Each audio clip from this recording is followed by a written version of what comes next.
Hello and welcome to Barely Tactical. I'm Sean, and once again we have a faction focus, but this week it's Tomb Kings for Total War Warhammer 2. These guys do play incredibly different from every other faction in the game. A little disclaimer, again, as normal, I'm no expert at this game, I'm learning myself, so if you do spot anything that isn't right, or something that you think is important and needs to be mentioned, please do let me know, and I will happily try and add it in as and when I can. With that said, let's just crack on with it. Right, so first of all, we're going to look at who you can play as. The first lad up is Cetra the Imperishable, and the also list of stupidly long titles, in which he has far too many.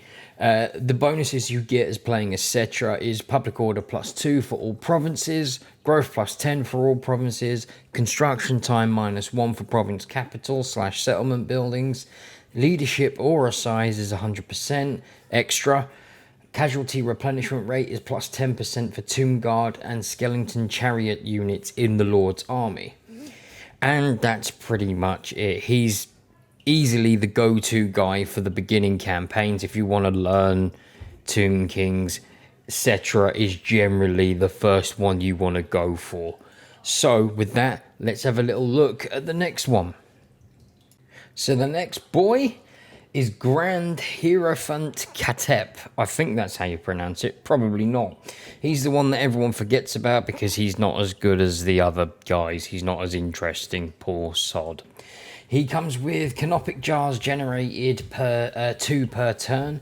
His suitable climate is mountains. He has a -40% diplomatic stance with Dark Elves, a 5% campaign movement range increase for all armies, a casualty replenishment rate of +10% for all armies, a +2 hero capacity for Lich Priests, and also a +3 recruit rank for Lich Priests.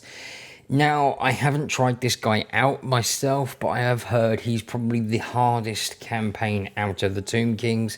He starts off with Dark Elves right on his doorstep, and they will declare war as early as turn 15. So, having to face Dark Elves that early on, with early Tomb King units, is not going to be fun. So, yeah, I can see why he's forgotten. Anyway, next one! So next up is the main lady herself, High Queen Khalda. A lot of people like her because she's quite badass, really, and is the queen of poison. I mean, why not? That's enough. She comes with a suitable climate of the jungle. She has 20+ diplomatic relations with Tomb Kings, +20% ammo for all armies.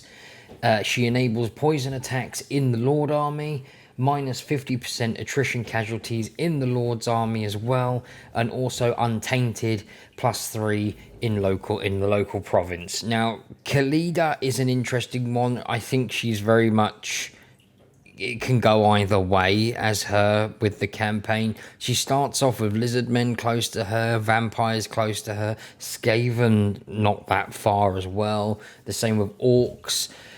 So you've got a lot of tough enemies that you could face early on, quite potentially. But she is a lot of fun, and I think the extra ammunition does help out a little bit. So, last one. So the last skelly boy in the lineup is Arkan the Black, and Nagash's #1 fanboy. He can recruit some vampire count units. It's only a handful, but 1 or 2 of them are pretty decent.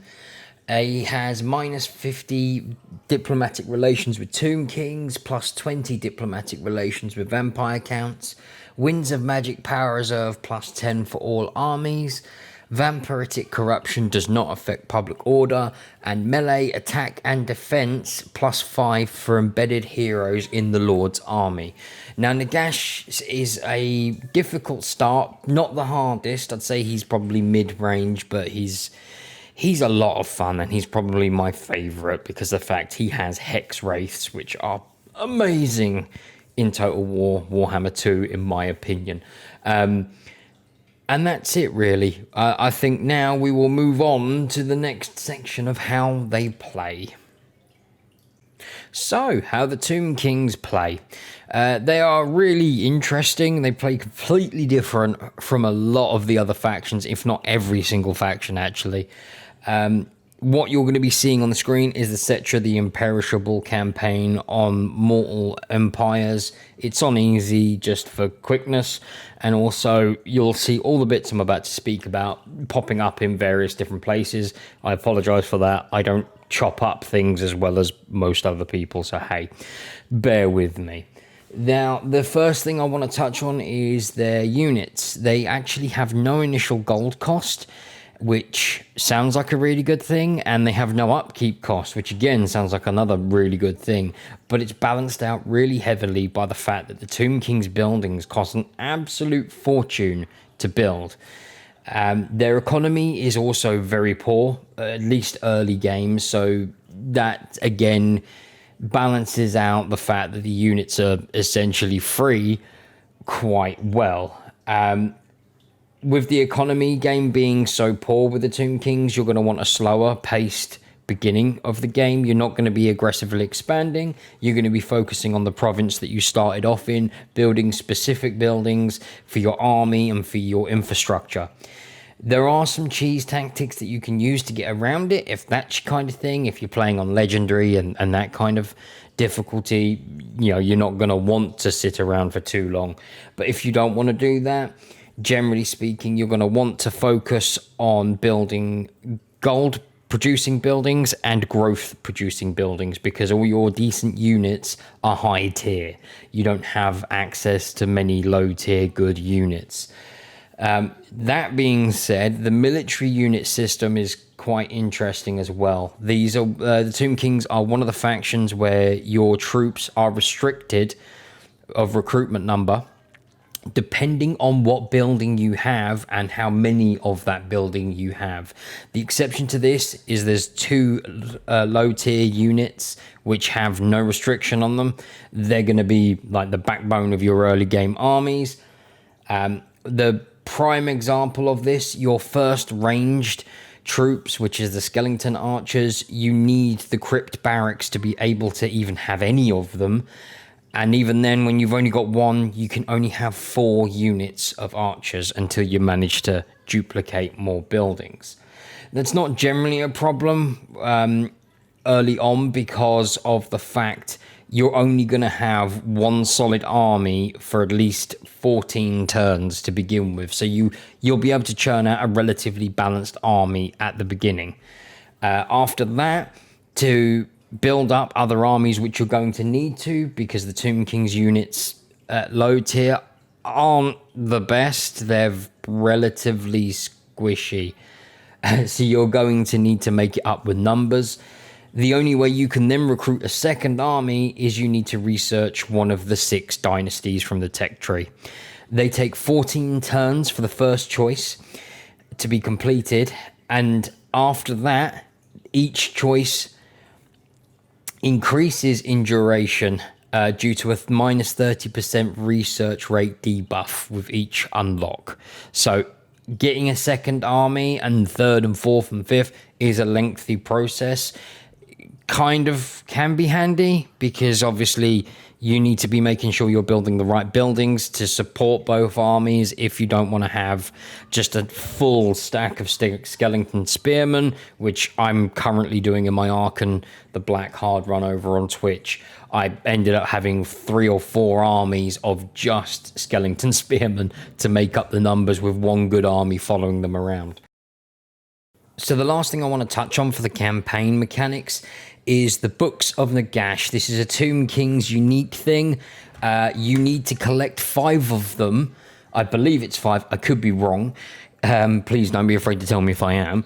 To get any kind of victory in either the Vortex campaign or Mortal Empires. Each book gives you a different buff for your campaign.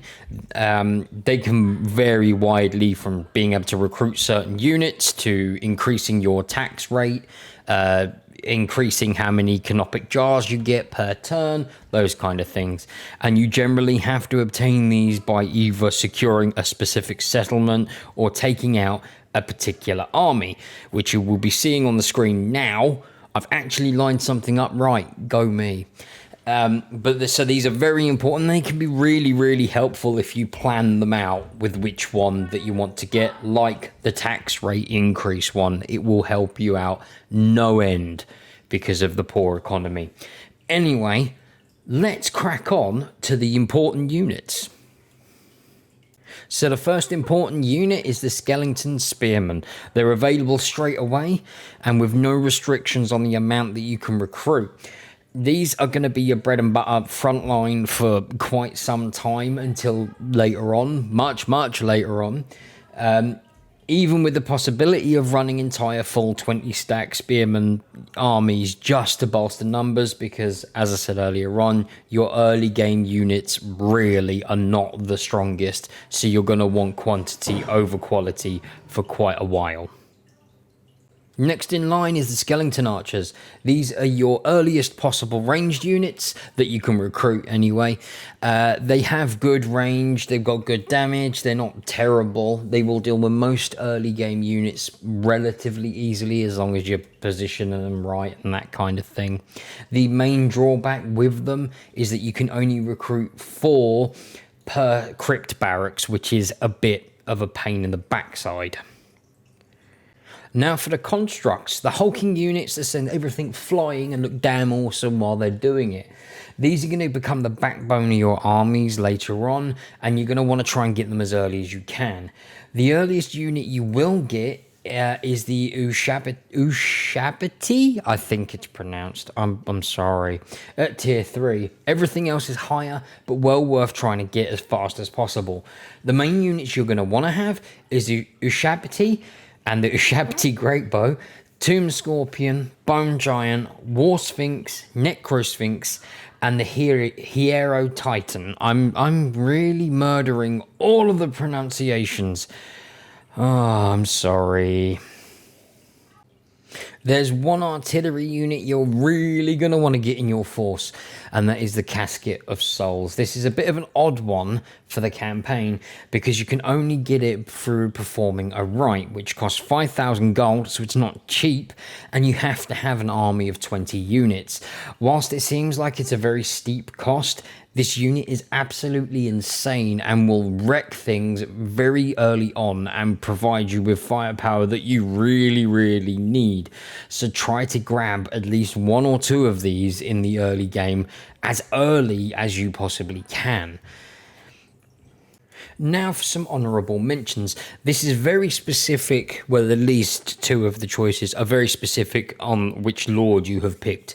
The first one is if you picked Cetra, chariot units are going to be absolutely amazing for you to use because he buffs the hell out of them.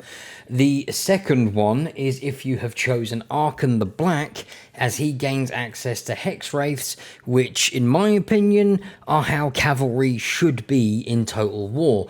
They're quick, they're strong, as long as you use them right, they will wreak absolute havoc with the enemy, whether it be their range units or causing havoc in their front line. They're an absolutely brilliant unit.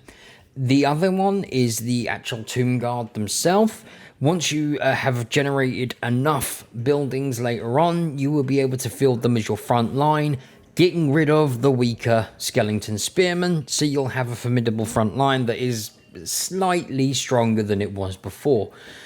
And with that, that's it really. Let's I think we'll just wrap up the video. And with that, it's time to wrap things up. So my general overview of the Tomb Kings, they are a hell of a lot of fun. They are difficult to get the hang of with the whole poor economy thing and everything costing a fortune with them, unfortunately. But once you get past that and you can have full armies of constructs and all these sorts of things, they just become a real joy to play as. I mean, who's not going to love watching a Sphinx bat things around like a cute little murder kitten from ancient Egypt that's been brought back from the dead and mashed together with weird, random, shiny, glowy parts? Yeah. So thank you for hanging out with me, everyone. This is I really love doing these, and I will have another one ready as soon as I can. I'm not sure who the next one will be on. Feel free to please leave a like or a comment or subscribe to the channel if you enjoy the videos.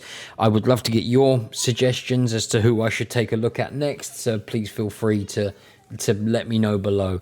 I'll leave all my social media links, like my Twitch channel, which I am currently running an Ark and the Black on hard campaign of Mortal Empires. And with that, I am done. Goodbye, you glorious gits.